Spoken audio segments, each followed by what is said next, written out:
قرآن مجید کی تلاوت، ترجمہ، تفسیر، حدیث، نعتیں، تجوید، گرامر کے لیے اس چینل کو سبسکرائب کریں، ویڈیو کو شیئر کریں اور لائک کریں۔ بسم اللہ الرحمن الرحیم۔ Kindly subscribe this channel for informative videos. وَعَلَّمَ آدَمَ الْأَسْمَاءَ كُلَّهَا ثُمَّ عَرَضَهُمْ عَلَى الْمَلَائِكَةِ فَقَالُوا أَنْبِئُونِي بِأَسْمَاءِ هَؤُلَاءِ إِن كُنتُمْ صَادِقِينَ قَالُوا سُبْحَانَكَ لَا عِلْمَ لَنَا إِلَّا مَا عَلَّمْتَنَا إِنَّكَ أَنْتَ الْعَلِيمُ الْحَكِيمُ قال يا آدم أنبئهم بأسمائهم فلما أنبأهم بأسمائهم قال ألم أقل لكم إني أعلم غيب السماوات والأرض وأعلم ما تبدون وما كنتم تكتمون۔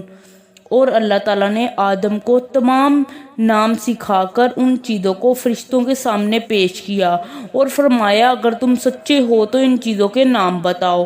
ان سب نے کہا خدایا تیری ذات پاک ہے، ہمیں تو صرف اتنا ہی علم ہے جتنا تو نے ہمیں سکھا رکھا ہے، پورے علم و حکمت والا تو ہی ہے۔ اللہ تعالیٰ نے حضرت آدم علیہ السلام سے فرمایا تم ان کے نام بتا دو۔ جب انہوں نے بتا دیے تو فرمایا کیا میں نے تمہیں پہلے ہی سے نہ کہا تھا کہ زمین اور آسمان کا غیب میں ہی جانتا ہوں اور میرے علم میں ہے جو تم ظاہر کر رہے ہو اور جو تم چھپاتے ہو۔ یہاں سے اس بات کا بیان ہو رہا ہے کہ اللہ تعالیٰ نے ایک خاص علم میں حضرت آدم علیہ السلام کو فرشتوں پر بھی فضیلت دی۔ یہ واقعہ فرشتوں کے سجدہ کرنے کے بعد کا ہے، لیکن حکمت خداوندی جو آپ کے پیدا کرنے میں تھی وہ اور جس کا علم فرشتوں کو نہ تھا، جس کا جمالی بیان اوپر کی آیت میں گزرا ہے، اس کی مناسبت کی وجہ سے اس واقعے کو پہلے بیان کیا اور فرشتوں کا سجدہ کرنا جو اس سے پہلے ہوا تھا بیان میں پیچھے کر دیا تاکہ خلیفہ کے پیدا کرنے کی مصلحت اور حکمت ظاہر ہو جائے اور یہ معلوم ہو جائے کہ یہ شرافت اور فضیلت حضرت آدم علیہ السلام کو ملی کہ انہیں وہ علم ہے جس سے یہ فرشتے خالی ہیں۔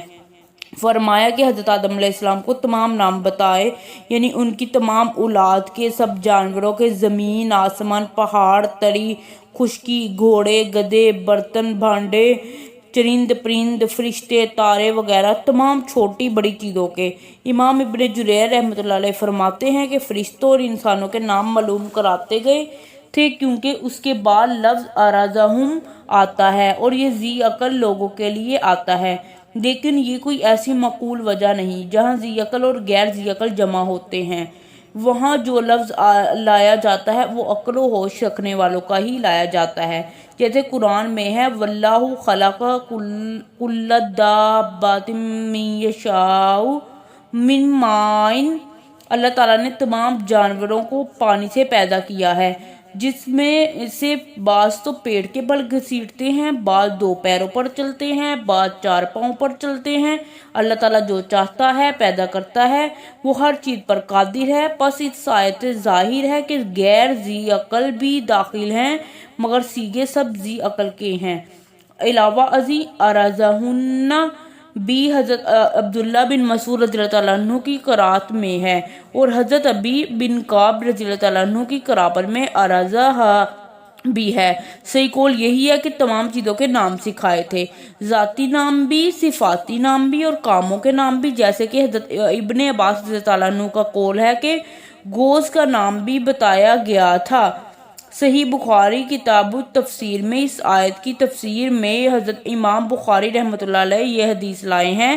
رسول اللہ صلی اللہ علیہ وسلم فرماتے ہیں کہ ایماندار قیامت کے دن جمع ہوں گے اور کہیں گے کیا اچھا ہوتا اگر کسی کو ہم اپنا سفارشی بنا کر خدا کے پاس بھیجتے۔ چنانچہ یہ سب کے سب حضرت آدم علیہ السلام کے پاس آئیں گے اور ان سے کہیں گے کہ آپ ہم سب کے باپ ہیں، اللہ تعالیٰ نے آپ کو اپنے ہاتھ سے پیدا کیا، اپنے فرشتوں سے آپ کو سجدہ کرایا، آپ کو تمام چیزوں کے نام سکھائے، آپ اللہ تعالیٰ کے سامنے ہماری سفارش لے جائیں جو ہم اس سے راحت پائیں۔ حضرت آدم علیہ السلام یہ سن کر جواب دیں گے کہ میں اس قابل نہیں۔ انہیں اپنا گناہ یاد آ جائے گا،